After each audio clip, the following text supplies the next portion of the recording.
Hello, everybody, and welcome to the latest podcast for the AIDL project, which is co-financed by the European Commission under the Erasmus Plus programme.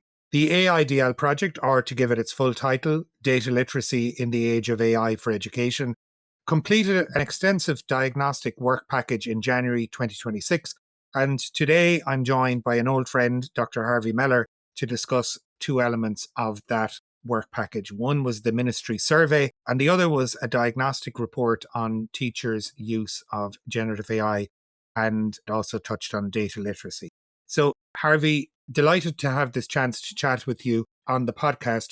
You might just tell everybody a little bit about yourself and your background, please. Hi, Michael. Well, obviously, in this context, I was working on these surveys for H2 learning, but my past background is the Institute of Education in London, doing teaching and research in educational technology for 25 years or so. Before that, I was a teacher of mathematics and computer science in secondary schools and further education. So I've been knocking around the edtech area for a few decades. Yes, and we should tell everybody as well that I was fortunate enough to connect with you when I was applying for the Institute of Education to do the doctorate over there many years ago. And you were my mentor and you supervised me or looked after me in the early days of that work. And we've worked together very closely over the last nearly 10 years now. So it's great to have this chance to have a chat about the work. There was a lot of work done here. And there was two elements, Harvey. There was the ministry survey and the diagnostic report on teachers. So maybe just to get started, you might tell us a little bit about what was done in both of those pieces of work, and then we'll move into some of the findings and some of the interesting elements that we're still grappling with in this project. Well, the ministry survey was a survey sent out to the people in the ministries of the participating countries, the 7 participating countries. And it was it asked people what they were doing in the area of what the country as a whole was doing in the area of Gen AI and support for it, and in the area of data literacy and support for that, and in trying to get at whether there was any interaction between the two and whether any sort of joint projects or one was being involved in some way in discussion with the others. We just got 7 replies, one from each country. The interviewees attempt to kind of sum up those countries. The teacher survey was a wider thing. I think there were 677 teachers across the 7 European countries, and it asked questions about the integration of Gen AI into education and about data literacy and the relationship between the two of them. I think it's important to say in interpreting these results that the people who were asked and the ministries who were asked were all people who are involved in the project. That is, that they are people who have a declared interest in AI and data literacy, so that these results, or the results, at least for the schools, shouldn't be taken as representative. Yeah, I think that's a key point. And I suppose, what was one of the main takeaways, or was there any main takeaway from the ministry survey, and maybe just even at a high level? What did you see emerging from this group of teachers who, as you said, they were involved or they are going to be involved in the project? So it has to be taken into account. But what were some of the key things you found? Well, I think, first of all, from the ministries, we first of all got a basic confirmation of what we thought we knew about Gen AI, that it was pretty widespread use, widespread experimentation, but little systematization and direct, clear policy, but quite widespread experimentation. Data literacy provision was varied across the countries. It was much greater variation. There were some countries that had clear data science aspects to their curriculum, which were compulsory. There were more that had optional elements of data science within their curriculum. But for many countries, data literacy was said to be taught across the curriculum. The view was coming from the ministries. It was about what was set out in the curriculum, what was being proposed. It was not an account really of what was actually happening on the ground. And there were very few examples of AI and data literacy being taught together in any way. But there were 1 or 2 examples of specialist courses that were doing that. And then a teacher survey as well. You want me to Yeah, comment just on that just kind of a top quick, level? just to kind of see what was coming up there. Well, I think the first main thing was with respect to AI, which was actually that Gen AI was being used widely by teachers in their own work, preparing lesson preparation, planning, that sort of thing. very little use of GenAI directly in the classroom facing the students. There was some attempt, well, quite a lot of attempt to teach students about AI, not so much using it, but actually just talking about using it. And that teachers were keen to talk about privacy, about disinformation, sorts of things, ethics, but they felt they had little support in doing that. They had no teaching materials that directly addressed those sorts of issues. And there was a real demand for those kind of materials and a recognition that they were difficult topics for them to deal with. Directly on data literacy, many people claimed to be involved in teaching data literacy in one way or another, but there were clear differences of opinion about what data literacy might be. Proposed definition of data literacy in the survey, which in my opinion sort of straddle the boundaries between data literacy and information literacy. And the majority of teachers responded to it positively. Many of them went on to interpret it more strictly in terms of information literacy, but a significant proportion, not a majority by any means, but a significant proportion of teachers who had more experience of data science criticized the definition as failing to emphasize the role of data sufficiently as distinct from information. So there was a feeling that data literacy itself was not sufficiently embedded in the definition. So that's really interesting. I mean, this project, this call for this project is a call from the European Commission that is focusing on data literacy. And as somebody who participated in writing the proposal at the time, the premise was that data literacy is something that often isn't covered too much detail in school. As you've just said, it can typically be studied in a specific subject like computer science or informatics, depending on which country a student lives in.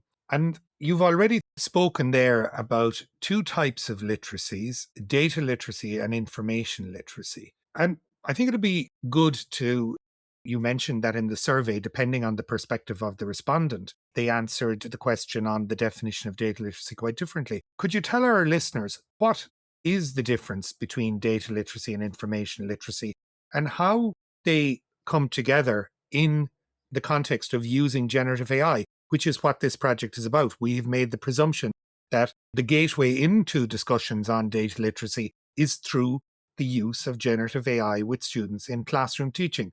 So maybe you could say a little bit about that and what is data literacy and information literacy typically? How do they overlap? And what are some of the implications for the project? Well, I think the term literacy confuses things. I'm not sure the term literacy always helps here. And so I want to stress, first of all, just the difference between dealing with data and dealing with information.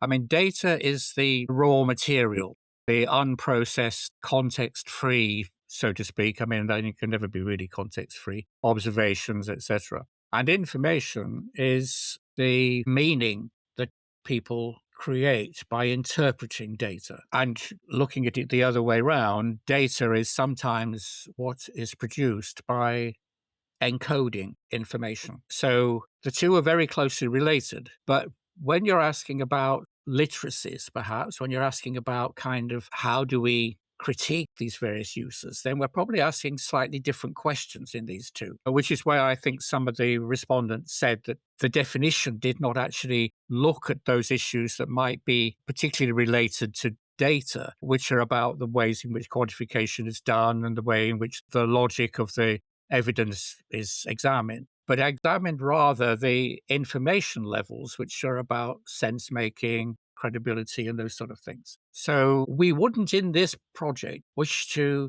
suggest to people that one looks at one rather than the other. But nevertheless, part of the issue, I think, is that perhaps too often we just look at the information and we don't put in enough focus on saying, well, what's been happening with the data? How was that data treated? What impact does that data have? We get that fundamentally in the GenAI world when we know that GenAI is based upon a massive data set, which was not produced in the standard ways in which data sets were traditionally produced. It's not been filtered, it's not been cleaned, it's not been systematized. It is just a collection of things that were pulled down from the web. I exaggerate. I'm sure that's not exactly the way things were done. But it's those aspects of data which I think in discussing data literacy that we need to not necessarily make our only focus, but to bring back into the discussion, to look at how, and then the crucial bit is always the relationship between the two, how people take data and interpret it as information, because different people interpret it differently.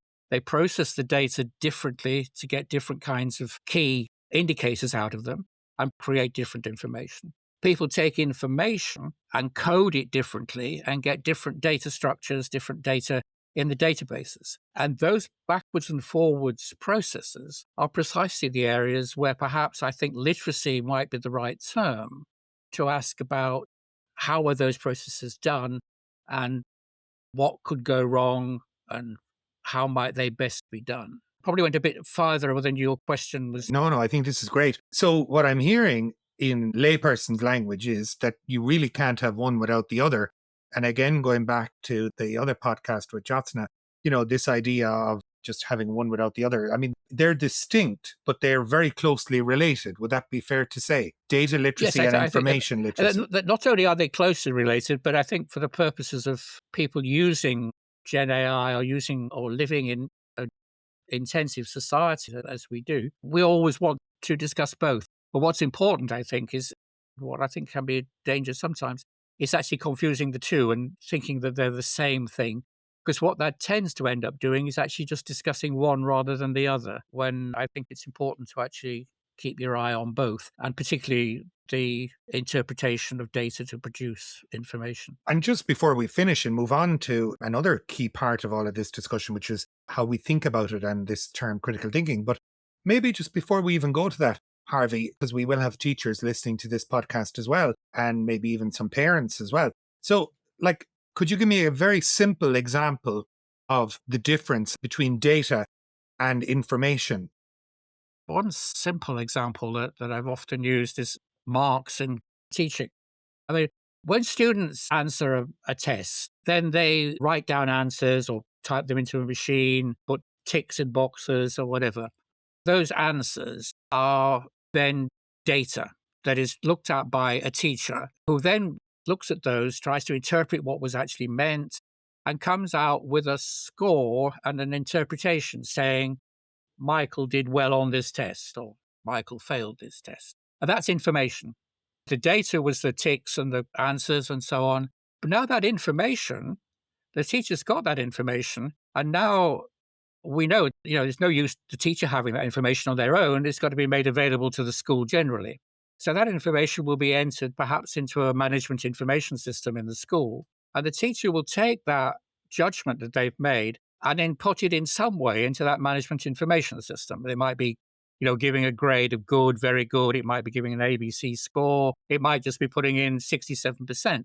But in some sense, it's the interpretation that the teacher is putting, they're encoding that interpretation and putting it in as a score into the management information system. Now, that then is data. At the end of the year, another teacher, perhaps the head teacher, somebody with a senior role in the school, will be looking at all those results in the management information system, all that data, and we're pulling it out and then trying to make an overall judgment that, Michael shouldn't be in this class, or Michael should be sent to another school, or Michael should be given an award, which is information again. But it is their interpretation of the data. But because there's several steps in that where the data something could go wrong with the data, things could be recorded incorrectly. And there's also several information steps when the data might be misinterpreted by the person who is doing the interpretation. So that shows how it kind of goes backwards and forwards in a way. Is that the kind of example you'd want? Absolutely. And, it's almost happening nearly in the same breath. It's happening, this over and back, I think, is a really important way of thinking about this. And this leads me on then to this other term, which we've been using in the project and which I'm hearing more and more in any discussion of the use of data and generative AI, is critical thinking. So, I mean, again, what do you understand by this term, and how do you see this notion of critical thinking applying to the development of a deeper development of data literacy competencies when students and teachers are using generative AI in the project. Yeah, I share your worry about the term. I mean, you hear the term quite a lot, and it's not always clear what it means, other than some kind of, somebody says no, computer says no. And another thing about it, I mean, to put the problems first before kind of thinking of any solutions to them, is that I see very little concept of progression and the concept of critical thinking. I mean, it seems to be, year one do critical thinking, year two do critical thinking, year 12 do critical thinking. What's the distinction? I think in this context, there are a number of levels that we can think of critical thinking. One is to thinking at the level of information about whether the information, how it was derived from the data and what the processes are there, and whether the critical thinker thinks that these have been done appropriately, and whether the arguments that are being made from the data are logical and valid, and standard approaches to thinking about logical thinking. I've overlapped a little bit on my second point, really, which was to think about how that knowledge is produced and validated. One of the advantages of the example I gave you about school marks is actually that is one where it is clear, I think, to a lot of people, that there are some difficulties with the process. The process of producing exam marks at the end of a period of school life, like 16 or something, often results in some sort of external assessment that is then standardized in various ways, a whole ways of processing. And actually, these methods of processing were modified during COVID in many countries because they were felt not to reflect students' abilities, which clearly indicated that, the relationship between the data and the information that was going to be derived from it was being modified by a process, whereas in a way that had been kind of less obvious to people perhaps beforehand. But when they were actually deliberately modified during COVID, certainly in England, I think it was in many countries, Yeah. made this much clearer. So is that looking at how those things are done, that process, that's also part of the critical thinking, is actually asking what that process is and, whether that process, you agree with that process or not. And then the third element, which again overlaps with that one in some ways, they don't remain so basically separate, is what kind of assumptions underline that division. I mean, there are assumptions about the nature of intelligence, assumptions about the nature of the subject itself. There were assumptions in the COVID modifications to marks on the impact of COVID itself and so on, and the impact of closing of schools. All sorts of assumptions, and they're not always explicit. And so the process of criticality is one of actually trying to unpack those and to see what those elements were. But those are what you might say, from my perspective, are sort of almost a layperson's view of kind of what critical thinking might be. I'm not an expert in. Yeah, but it sounds to me there's a number of things there. I mean, you've unpacked it and you've three levels at a minimum. I appreciate that they kind of, again, a bit like, data and information literacy, there's toing and froing there. They're kind of interconnected. But it also sounds to me that, particularly in this context, where the assumption is that teachers with their students in upper secondary schools across 7 countries in Europe will be using generative AI tools, that it will open opportunities for them to engage in critical thinking around issues related to both data literacy and information literacy, that they will engage in some of those practices that you have outlined. Is that what you would assume, or do you think it's possible? I won't answer yes or no. I'll make a complicated answer. It does go both ways. One thing on the positive side of use of GenAI is perhaps that sometimes it can help to throw up alternative perspectives. I mean, you can often, often useful sometimes. I mean, I do it myself quite often to actually say, well, this is what I think, give me some objections to it. It may not be the best way of doing it. The best way would be to go to someone else who knows what they're talking about. But GenAI can sometimes help in that respect. But the other direction is teaching people enough about critical thinking and data literacy to enable them to make more critical use of GenAI, to actually say, well, this is the output I'm getting from GenAI.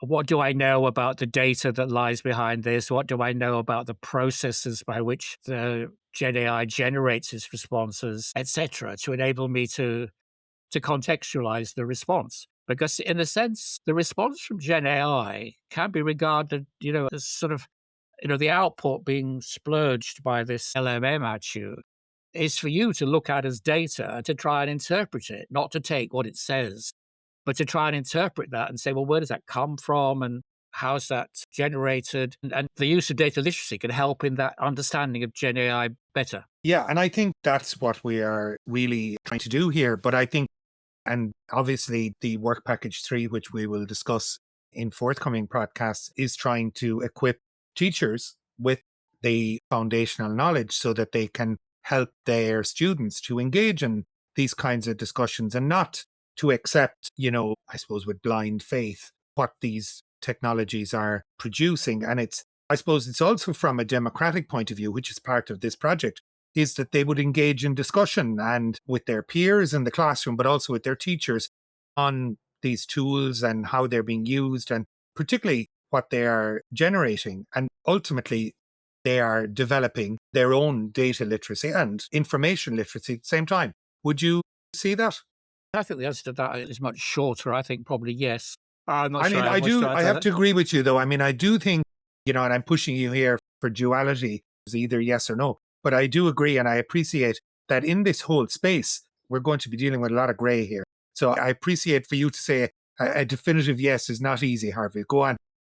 One of the things that I think gets missed in just discussing data literacy and Gen AI is the alternatives. Yes. Yeah, I mean, one of the things that's getting increasingly difficult to do, but if you get a response from Gen AI, where else can you find the data that you might critique that with? A data that is not being produced with Gen AI. I mean, Yes. most of the search engines we use now are sort of totally kind of got a Gen AI embedded into them. You can supposedly kind of turn it off to some extent in some of them, but it's always rather doubtful, really, as to how much that is happening. I mean, one of the great sources of information to actually check some of the stuff you get from AI is reaching over your shelves, picking out a book that was printed 10 years ago and saying, Yes. kind of, well, here it says this. So I don't think that interpretation of history is correct. Or, I can see some alternatives. It's getting quite difficult to find alternatives. So you might say, but one alternative is always available to you, that is other people. And I think that's a good place to finish because, again, on another project that has just started that we're involved in, this very point was made at a meeting in Ljubljana a couple of weeks ago. This need to be able to verify. And again, I know in Work Package 3, this is a key area. But I think this has been a fascinating discussion. I could go on for another half an hour, but I'm not. I'm going to stop here. And I want to thank you for your insights, and I hope it gives people lots of things to think about. And if they want more information, I would direct them to, and we'll put a link in the notes to the diagnostic work package where they will find more information on the project and on our findings. So really big thank you, Harvey, for taking the time to join us today. Thank you, Michael. It's been good talking.